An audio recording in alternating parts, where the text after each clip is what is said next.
이사야 66장 1절부터 14절까지 말씀 우리 한 절씩 교독하겠습니다. 여호와께서 이와 같이 말씀하시되 하늘은 나의 보좌요 땅은 나의 발판이니 너희가 나를 위하여 무슨 집을 지으랴 내가 안식할 처소가 어디랴. 나 여호와가 말하노라 내 손이 이 모든 것을 지었으므로 그들이 생겼느니라. 무릇 마음이 가난하고 심령에 통회하며 내 말을 듣고 떠는 자 그 사람은 내가 돌보려니와. 소를 잡아 드리는 것은 살인함과 다름이 없이 하고 어린 양으로 제사 드리는 것은 개의 목을 꺾음과 다름이 없이 하며 드리는 예물은 돼지의 피와 다름이 없이 하고 분향하는 것은 우상을 찬송함과 다름이 없이 행하는 그들은 자기의 길을 택하며 그들의 마음은 가증한 것을 기뻐한즉 나 또한 유혹을 그들에게 택하여 주며 그들이 무서워하는 것을 그들에게 임하게 하리니 이는 내가 불러도 대답하는 자가 없으며 내가 말하여도 그들이 듣지 않고 오직 나의 목전에서 악을 행하며 내가 기뻐하지 아니하는 것을 택하였음이라 하시리라. 여호와의 말씀으로 말미암아 떠는 자들아 그의 말씀을 들을지어다. 이르시되 너의 형제가 너희를 미워하며 내 이름으로 말미암아 너희를 쫓아내며 이르기를 여호와께서는 영광을 나타내사 너의 기쁨을 우리에게 보이시기를 원하노라 하였으나 그들은 수치를 당하리라 하셨느니라. 떠드는 소리가 성읍에서부터 들려오며 목소리가 성전에서부터 들리니 이는 여호와께서 그의 원수에게 보응하시는 목소리로다. 시온은 진통을 하기 전에 산하며 고통을 당하기 전에 나말을 낳았으니 이러한 일을 들은 자가 누구이며 이러한 일을 본 자가 누구이냐. 나라가 어찌 하루에 생기겠으며 민족이 어찌 한순간에 태어나겠느냐.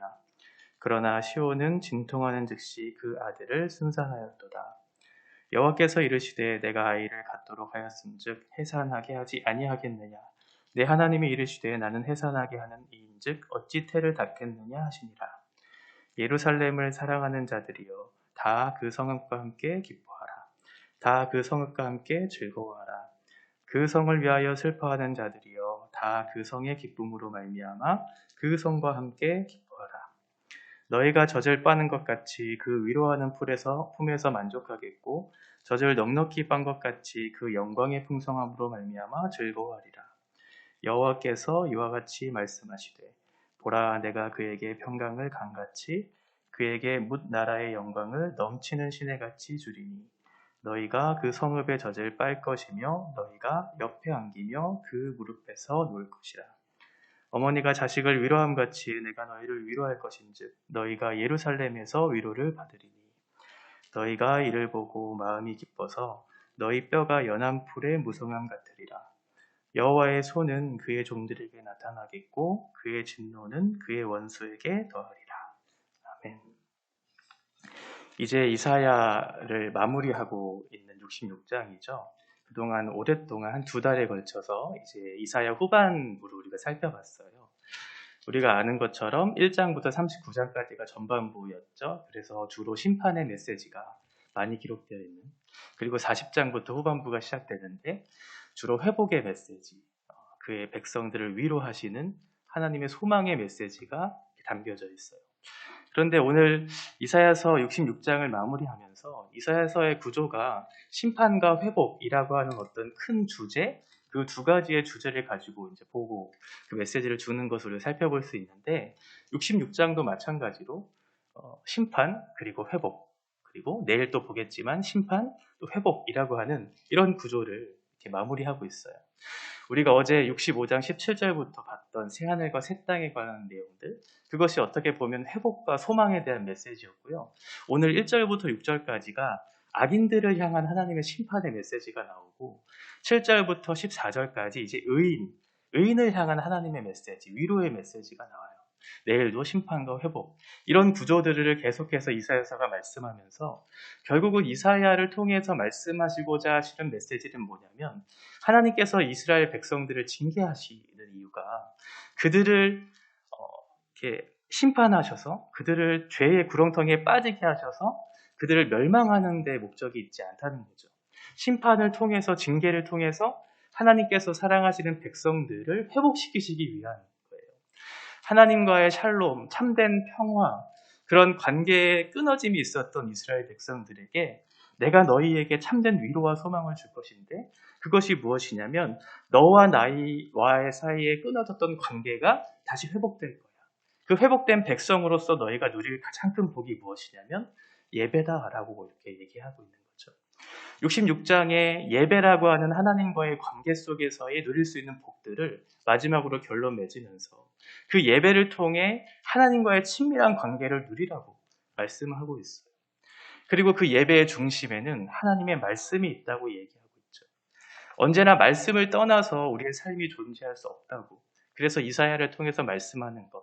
창조주 하나님, 창조하신 하나님께서는 말씀으로 창조하셨고 그리고 말씀이 육신이 되셔서 이 땅에 오신 예수 그리스도, 그분의 가르치심과 또 그분의 삶의 본보기를 통해 구원받은 백성들이 어떻게 살아내야 될지를 가르쳐 주셨고 오늘 6절에 보면 하나님의 목소리라고 하는 내용이 나와요.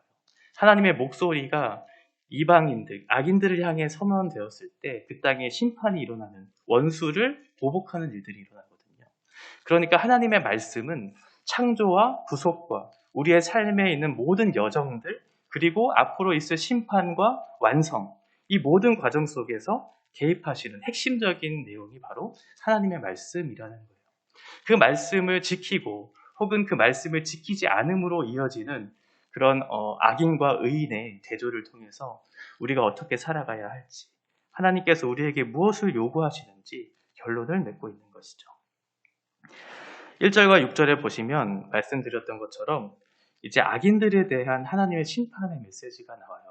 그들이 지금 심혈을 기울이고 있는 것은 무엇이냐면 성전을 건축하는 거예요. 이스라엘 백성들이 다시 바벨론 그 포로기를 다 겪고 난 이후에 돌아왔는데 그들이 봤던 그 현장에서는 예루살렘 성전, 자신들이 목숨처럼 아꼈던 예루살렘 성전의 파괴된 모습을 본 거죠. 얼마나 안타까웠으면 그 성전을 지키고 그 성전을 다시 한번 재건하는 것, 성벽을 건축하는 것, 이것들을 가장 최우선시하면서 성전을 지어야 한다. 그렇게 목숨을 걸으면서 마음을 쏟았던 거죠. 그런 이스라엘 백성들을 향해 이사야를 통해 말씀하는 것은 무엇이냐면 성전 자체가 중요한 것이 아니다라는 거예요. 1절에 보시면 여호와께서 이와 같이 말씀하시되 하늘은 나의 보좌고 땅은 나의 발판이다 라고 얘기하죠. 하나님께서는 천지를 만드신 하나님이시죠. 하늘이 나의 보좌이고 땅이 나의 발판이다. 너희들이 만든 나를 위하여 무슨 집을 지을 수 있을까? 너희들이 만든 그 집이 내가 안식할 처소가 될 수 있으랴? 라고 묻는 거예요. 이렇게 질문하시는 이유가 무엇이냐면 그 이스라엘 백성들이 하나님을 정말 사랑하고 하나님을 예배하는 그런 마음의 표현들을 이 성전을 건축하는데 외형적인 것에 마음을 쏟는 것에 국한되어 있었기 때문에 그런 거예요. 마음을 쏟는 것은 그저 건물을 짓는 것, 외형적으로 종교적으로 어떤 물질을 드리고 종교적인 행위를 통해서 하나님 앞에 나아가는 것이 중요한 게 아니라 너와 나의 끊어졌던 관계의 회복은 너의 마음을 쏟아서 나에게 돌아오는 것. 하나님의 말씀을 듣고 회개하고 돌이켜서 이제는 나의 구주, 나의 하나님이라고 고백하는 그 마음의 동기가 예배 가운데 나와왔을 때 그것이 내가 기뻐하는 예배이지. 그저 성전을 건축하고 화려한 어떤 예배당을 건축함으로 나오는 것, 종교적인 행위를 가지고 나오는 것, 그것이 중요한 것이 아니다라는 것을 말씀하고 있어요. 하나님께서는 온 세계를 창조하셨기 때문에 온 세계에 충만하게 계시는 분이시죠. 어떤 이스라엘 백성들이 만든 물리적인 건물이나 제한된 공간에 국한된 분이 아니세요. 하나님은 편재하시는 분이죠. 그래서 어느 곳에나 공간에 갇혀 계신 분이 아니라 어느 곳에나 계실 수 있는 분이세요. 뿐만 아니라 하나님은 시간이라고 하는 그런 제한에 묶여있지도 않으세요. 영원하신 분이니까 시간과 공간이라고 하는 그런 제한된 곳에 묶여있지 않은 하나님, 그런 하나님께서 너희가 만든 그 처소에 내가 거처할 할 처소가 있는가 묻고 있는 거예요. 그러면서 2절에 보시면 나 여호와가 말합니다 라고 하면서 내 손이 이 모든 것을 지었다라고 얘기해요. 그들이 생겼다라고 얘기하죠. 창조주 하나님, 내가 이 모든 것을 만들었어. 너희가 만들고 있는 것, 그것 귀하지만 그것 때문에 내가 영광을 받거나 그것 때문에 내가 예배를 받는 것이 아니다라는 것을 말씀하고 있어요. 여기에 보면 모든 것을 지었으므로 그들이 생겼다라고 하는, 그들이 생겼느니라라고 하는 이 말은 바예히라고 하는 히브리어 단어인데요. 이것이 이제 창세기 1장의 창조기사에 나왔던 그대로 되니라라고 하는 1일부터 6일까지 하나님께서 공간 안에 내용을 이렇게 담아내시면서 그대로 되니라라고 하는, 궁창 아래의 물과 궁창 위의 물이 나뉘게 하시니 그대로 되니라라고 하는 그 말과 같은 거예요. 그러니까 이것을 통해서 내가 창조주 하나님임을 지금 다시 한번 증명해내면서 이 세상에 내가 부족한 것이 아니라 너희의 마음을 받아서 내가 하나님 앞에 예배하는 너희들의 마음을 받아서 내가 예배를 받는 것이지 외적인 것에 너무 마음을 쏟지 말라고 지금 얘기해주고 있어요. 그러면서 무릇 마음이 가난하고 심령이 통회하며 내 말을 듣고 떠는 자, 이것을 원하는 거죠. 하나님께서 원하시는 것은 무릇 마음이 가난한 사람, 겸손하게 하나님 앞에 나오는 사람, 심령에 통회하는 사람, 회개하는 사람, 그리고 내 말을 듣고 떠는 자, 순종하는 거죠. 하나님 앞에 겸손하게 나아와서 내가 주의 말씀을 들으러 왔습니다. 그리고 그 말씀을 들었으면 그 말씀에 내가 잘못한 부분들을 하나님 앞에 정직하게 회개하는 거죠. 그렇습니다 하면서 애통해하는 거예요. 거기에 끝나면 안 되고 말씀을 듣고 떠는 자가 돼야죠. 말씀을 듣고 순종하는 그 사람이 되었을 때 그 사람을 내가 돌볼 것이다 라고 약속하고 있는 거예요. 우리가 정말 중요하게 생각해야 될 것은 무엇이냐면 외적인 외모나 우리가 드리는 외적인 형태가 아니라는 거죠. 3절도 마찬가지. 3절은 그렇게 하지 않은 악인들의 모습을 비꼬고 있는 거죠. 소를 잡아드리는 것, 이것은 살인함과 다름이 없고, 어린 양으로 제사 드리는 것, 이것은 개의 목을 꺾음과 다름이 없고, 예물을 드리는 것, 돼지의 피와 다름이 없고, 분향하는 것, 이것은 우상을 찬송하는 것과 다름이 없다. 하나님 앞에 소를 잡고 어린 양을 잡고 예물을 드리고 분향을 했는데 하나님께서는 그것을 받으시는 것이 아니라 가증한 것으로, 우상을 숭배하는 것으로 여기셨다는 거예요. 이것 자체가 나쁜 것은 아니죠. 그렇죠? 우리가 정말 하나님 앞에 제물을 바치고 또 우리의 마음을 드리면서 분향하고 예물을 드리는 것 자체가 나쁜 것은 아닌데 하나님께서 이것을 책망하시는 이유는 무엇이냐면 그 속의 동기가 잘못되었다는 거예요. 우상을 찬송하는 것과 같다고. 하나님 앞에 예배하는 것, 하나님이 좋아서 하나님과의 관계 속에서 누려지는 친밀함이 좋아서 그것이 좋아서 하나님을 찾는 것이 아니라 예배 자체가 목적이 된 거예요. 예배를 드리는 행위 자체가 목적이 돼서 그것을 통해서 내가 무엇인가를 취하고자 하는 또는 그것을 통해서 나의 신앙을 합리화하는 거죠. 나는 예배 드렸어. 나는 정당화되는 거예요. 내가 말씀을 지키건 지키지 않는 것이 중요한 게 아니라 나는 주일 성수를 했어 라고 하는 그런 정당화, 합리화 이렇게 되는 것. 하나님께서는 이런 예배를 기뻐하지 않으신다는 거예요.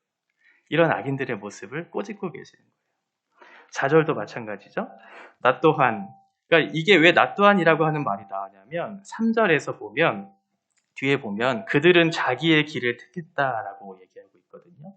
그러니까 하나님께서 분명하게 예배의 형식들을 갖추어서 나오라고 얘기를 했지만 그들의 태도가 무엇이냐면 자기의 길을 택한 거예요.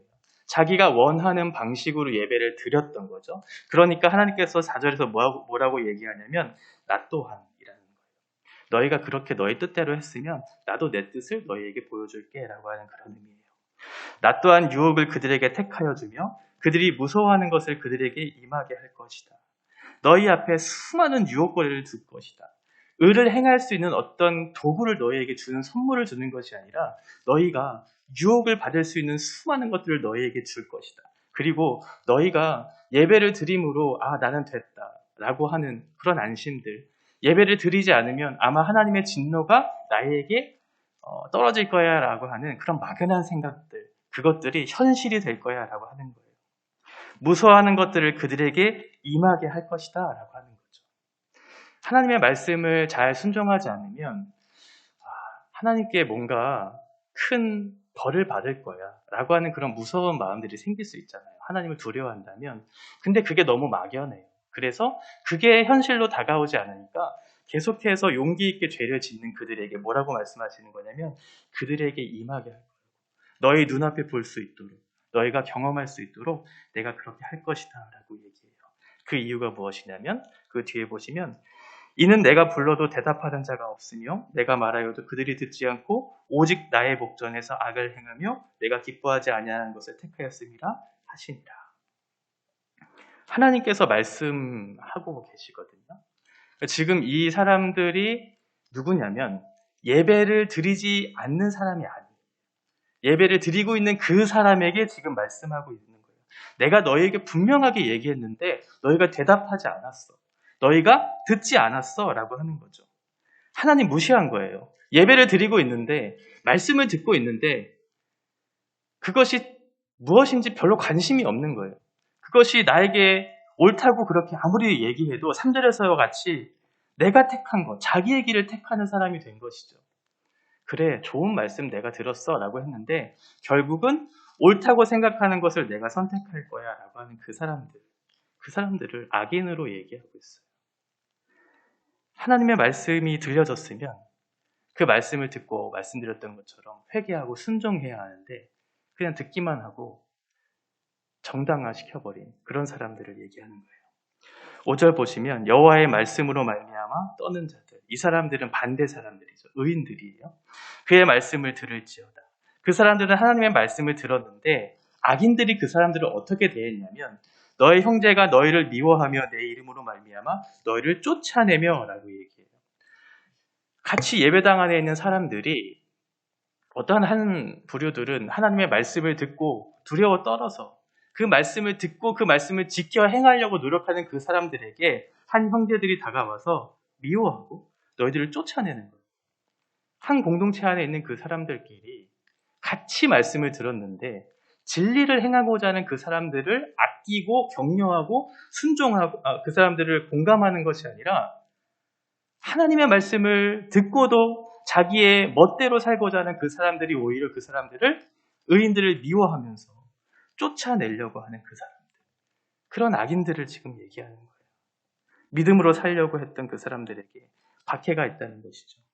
그때 하나님께서 어떻게 하시냐면 끝까지 참으시지 않으시겠다는 거죠. 6절 보시면 떠드는 소리가 성읍에서부터 들려오며 목소리가 성전에서부터 들리니 이는 여호와께서 그의 원수에게 보응하시는 목소리로다. 하나님의 말씀을 들었는데 순종하지 않았어요. 당장 내 앞에 악이 떨어지지 않아서 용감하게 계속해서 그것을 행하면서도 두려워하지 않았어요. 종교적인 행위들을 가지고 예배 현장에 나와왔어요. 매주일 나와와서 헌금도 드리고 기도도 하고 찬송도 했는데 그 마음의 동기가 정말 하나님이 좋아서 하나님과의 관계 속에서 내가 그것을 누리고 하나님과의 친밀함 속에서 누리는 감사와 찬양의 예배가 아니라 그저 형식적인 외적인 동기를 가지고 나온 그 사람들에게 보응하시겠다고 말씀하고 있어요. 하나님께서는 끝까지 참으시는 분이 아니시죠. 우린 오해하죠. 하나님 끝까지 참으실 거라고. 하나님 사랑이 많으시니까 끝까지 아마 참으실 거야 라고 얘기하지만 이사야서는 분명하게 얘기하고 있어요. 심판과 회복에 대한, 구원에 대한. 구원과 심판은 명확해요. 애매하게 얘기하지 않아요. 성경은 애매하게 얘기한 적이 한 번도 없지만 우리가 받아들일 때는 기다리는 거죠. 당장 내 앞에 눈앞에 떨어지지 않으니까 계속해서 그것을 용감하게 걸어가면서 하나님의 심판이 없을 것처럼 살아가는 거죠. 그러나 하나님께서는 그런 사람들을 끝까지 내버려 두시지 않고 반드시 보응할 것이라고 말씀하고 있어요. 그래서 말씀드렸던 것처럼 하나님의 말씀이 창조와 우리의 구속과 완성, 심판에 이르는 모든 것들에 다 이렇게 개입하고 계시다는 거예요. 우리의 신앙생활에 있어서 가장 중요한 것은 그래서 하나님의 말씀을 듣는 거예요. 하나님의 말씀을 떠나서는 우리의 삶의 어떠한 목적도 어떠한 의미를 발견할 수 없는 사람들이 그리스도인이거든요. 말씀을 따라 살아가고 말씀을 따라 예배하는 것, 그것을 우리와 생명과 같이 여겨야 한다라고 하는 것이죠. 예루살렘 성전이 무너졌을 때 가장 아파하는 것은 외적인 건물이 무너져서 그것을 빨리 일으켜야지가 아니라 하나님과의 관계의 끊어짐으로 인해서 예루살렘 성전이 파괴되었다는 것을 인식하면서 하나님 앞에 돌이켜 회개하는 것이 먼저가 되어야 된다는 거예요. 7절에 보면 이제 의인들에 대한 회복이 나와요. 의인들, 이제 7절부터 9절까지는 구원을 선언하세요. 예루살렘이라고 하는 그 성, 시온을 여성으로 의인화해서 예루살렘의 회복을 말씀하고 있는 거죠. 잉태하지 못한 그 사람들, 54장 1절에 보면 예루살렘이 잉태하지도 못하고 해산하지 못하였다 그렇게 얘기하고 있거든요. 그런데 그런 말을 바꾸셔서 이제 66장 7절에 와서는 진통을 시작하기 전에 해산하며 고통을 당하기 전에 나마를 낳을 것이다 라고 해요. 기한이 차서 이것을 이루겠다는 게 아니라 하나님께서 그만큼 신속히 그 일들을 이루실 것인데 그의 백성들이 고통을 당하기 전에 나마를 낳을 것이다 라고 얘기해요. 7절에 나오는 나마는 메시아를 얘기하거든요. 그러니까 예수 그리스도께서 오실 것에 대한 예표를 7절에 하고 계시는데 그의 백성들이 고통을 당하기 전에, 심판을 당하기 전에 하나님께서 그 아들 예수 그리스도를 보내셔서 그들을 구원하실 것이다. 8절에 보면 이러한 일을 들은 자가 누구이며 이러한 일을 본 자가 누구이냐. 나라가 어찌 하루에 생기겠으며 민족이 어찌 한순간에 태어나겠느냐. 하나님은 어떠한 것도 못 이루실 분이 없다. 나라와 민족을 하루 만에 이끄실 수 있는 당장 눈앞에는 회복이 언제 일어날까? 이게 과연 이루어질까라고 의심이 들지만 하나님은 나라와 민족을 단 한순간에 일으키실 수 있는 전능하신 하나님이다. 그러나 시온은 진통하는 즉시 그 아들을 순산하였도다. 8절에 나오는 아들은 복수예요. 그래서 7절에 메시아, 예수 그리스도를 통해 나아진 그 메시아를 통해서 8절에 그 아들들을 순산하는 거예요. 그 아들들이 누구냐면 그리스도입니다. 오늘날 교회를 얘기하는 거죠. 그래서 하나님께서 9절에 보면 여호와께서 이르시되 내가 아이를 갖도록 하였은즉 해산하게 하지 아니하겠느냐. 내 하나님이 이르시되 나는 해산하게 하는 이인즉 어찌 태를 닫겠느냐 하시니라 말씀하고 있어요. 하나님의 구원의 약속은 나라와 민족을 한순간에 일으키실 수 있는 전능하신 하나님이시지만 그 약속을 영원하게 우리에게 베풀어 주시는 하나님이세요. 이사야 59장 21절에 보면 죄에 대해서 회개하는 그 백성들에게 약속하신 내용들이 있었죠. 그것이 무엇이냐면 그 백성의 입에 하나님의 영과 하나님의 말씀이 영원히 떠나지 않겠다고 하는 그 후손과 후손의 후손을 이어서 영원토록 하나님의 말씀을 주시겠다고 하시는 그 약속의 말씀. 그 태를 닫지 않으시고 영원토록 그의 백성들을 보존하시고 통치하시는 하나님의 약속들이 9절까지 이제 이어지고 있어요. 10절과 11절에 보면 어떤 실제적인 내용들을 얘기하면서 너희들이 이제 기뻐해도 된다고 얘기하고 있어요. 걱정하는 너희들, 슬퍼했던 너희들, 이제 기뻐해도 된다고 얘기하죠. 예루살렘을 사랑하는 자들, 그 성읍과 함께 기뻐하라. 다 그 성읍과 함께 즐거워하라. 그 성을 위하여 슬퍼하는 자들이여 다 그 성의 기쁨으로 말미암아 그 성과 함께 기뻐하라. 너희가 젖을 빠는 것 같이 그 위로하는 품에서 만족하겠고 젖을 넉넉히 빤 것 같이 그 영광의 풍성함으로 말미암아 즐거워하리라 라고 얘기하죠. 어린아이가 어머니의 품에서 젖을 빠는 것과 같은, 이전에는 참된 샬롬이 없었지만 어머니와의 관계 속에서 그 젖을 빨면서 참된 만족을 얻는, 그런 부족함이 없는, 더 이상 슬픔이 없고 고통이 없고 걱정이 없는 그런 상황들을 너희에게 허락하실 것이라고 얘기해요. 여호와께서 이와 같이 말씀하시되 내가 그에게 평강을 강같이 줄 것이고 그에게 문 나라의 영광을 넘치는 시내같이 줄 것이고 너희가 그 성읍의 젖을 빨 것이며 너희가 옆에 안기며 그 무릎에서 놀 것이라. 하나님과의 관계가 파괴되어서 서먹서먹한 관계 속에서는 하나님의 무릎에서 놀 수 없죠. 그런데 하나님과의 관계가 회복되어졌어요. 친밀해요. 하나님, 제가 하나님 앞에 왔어요. 내가 주님 앞에 예배하러 왔어요. 근데 그게 별로 서먹서먹하지가 않아요. 그래서 하나님 옆에 안기고 그 무릎에 뛰노는 아이와 같이 엄마와의 아이와의 친밀한 관계가 얼마나 친밀하겠어요. 마치 하나님과 우리와의 관계도 그렇게 된다는 거예요. 더 이상 무섭고 다가가기 어려운 분이 아니라 그 옆에 다가가서 친밀하게 어느 것 하나 부족함이 없는 그런 만족스럽고 평강한 상태, 샬롬의 상태를 우리에게 주실 것이라고. 13절 보시면 어머니가 자식을 위로함 같이 내가 너희를 위로할 것이다. 너희가 예루살렘에서 위로를 받을 것이다 라고 얘기해요. 포로 생활 속에서 지친 백성들을 위로하시겠다고. 하나님과의 끊어진 관계 속에서 고통받았던, 나는 소외됐고 나는 언제 이것들을 회복할 수 있을까 염려했던 그들에게 걱정하지 마라. 내가 너희를 위로할 것이다 라고 얘기해주고 있어요. 종되었던 억울한 땅에서 어떠한 주권도 없고 어떠한 자기의 자유도 없는 고통 속에서 살던 이스라엘 백성들에게 하나님께서 약속하고 있는 것이죠. 내가 너에게 참된 기쁨을 주고 위로하여 줄 거라고 얘기해주고 있어요. 이 땅에 살아가는 것이 애굽의 종되는 그런 노예와 같은 삶은 아니겠지만 우리 그리스도인들도 하나님의 나라를 이미 경험한 사람들이겠지만 이 땅에 여전히 고통이 있고 아픔이 있어요. 우리들도 마찬가지죠. 그런 우리들에게 말씀하고 있는 거예요. 걱정하지 마라. 너희에게 주어질 그 완성의 날은 보장되어 있다. 다만 너희들이 걸어가는 이 길이 그저 너희들을 힘들게 하려고 걸어가게 하는 이 길이 아니라고. 예수를 생각해 보라고. 예수님께서 이 땅에 오셔서 그 공생애를 다 사시고 난 다음에 십자가에 달리셨을 때 그를 향해 대적하고 변명하고 그를 향해 공격했던 수많은 사람들, 부인했던 그 사람들을 향해서 예수님께서 어떻게 하셨는가? 그들을 향해 대적하지 않으시지 않았는가?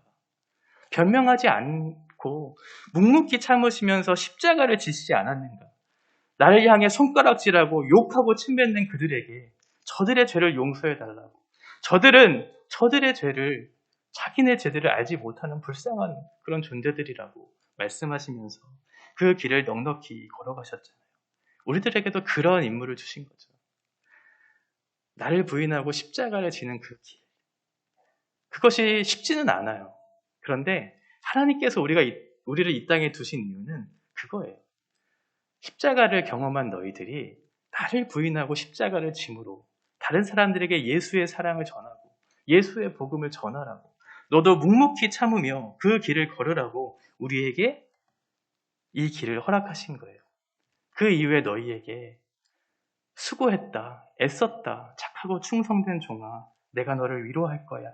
너희에게 약속된 그 날이 있을 거니까 걱정하지 말라고 우리에게 말씀하고 있는 거예요. 너희가 이를 보고 마음이 기뻐서 너희 뼈가 연한 풀의 무성함 같으리라. 새롭게 우리를 하실 하나님, 여호와의 손은 그의 종들에게 나타나겠고 그의 진노는 그의 원수에게 더하리라. 하나님의 능력의 손, 그 여호와의 전능하신 하나님의 손이 하나님의 말씀을 듣고 회개하고 순종했던 그 사람들에게 임할 것이고 그 말씀을 듣고도 여전히 자기의 뜻을 따라서 내가 옳다고 생각하는 것을 끝까지 걸어가는 그 사람들에게는 하나님의 진노가 임할 것이라고 분명하게 말씀하고 있어요. 하나님께서 원하시는 것은 예배예요. 예배의 핵심은 관계예요. 하나님과의 관계, 나와 하나님과의 관계 속에서 누리는 기쁨, 그로 말미암아 하나님 앞에 경배와 찬양을 올려드리는 것. 그것은 하나님의 백성들만이 할 수 있는 거예요. 그것이 우리에게 특권이거든요. 그 예배 가운데 나오라는 거예요. 하나님을 기뻐하라고. 그 가운데 너희에게 구원의 날을 완성한 것을 기억하면서 걱정하지 말라. 수고하고 무거운 짐진 자들아 다 내게로 오라. 내가 너희를 쉬게 하리라 라고 하는 하나님의 요청이 예배 가운데 있는 것이거든요. 그 예배를 통해 하나님의 하나님 되심을 나타내실 거예요.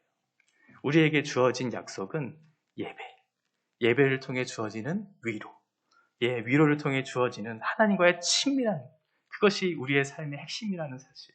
그것을 잃지 않고 외적인 것에 너무 목숨을 걸지 말고 우리가 왜 예배를 하나님 앞에 올려드리는가 그것을 잘 생각하면서 우리의 삶 속에서도 하나님을 예배하는 그런 참된 예배자의 모습이 나타나기를 바랍니다. 기도하겠습니다. 하나님 아버지 은혜를 감사합니다.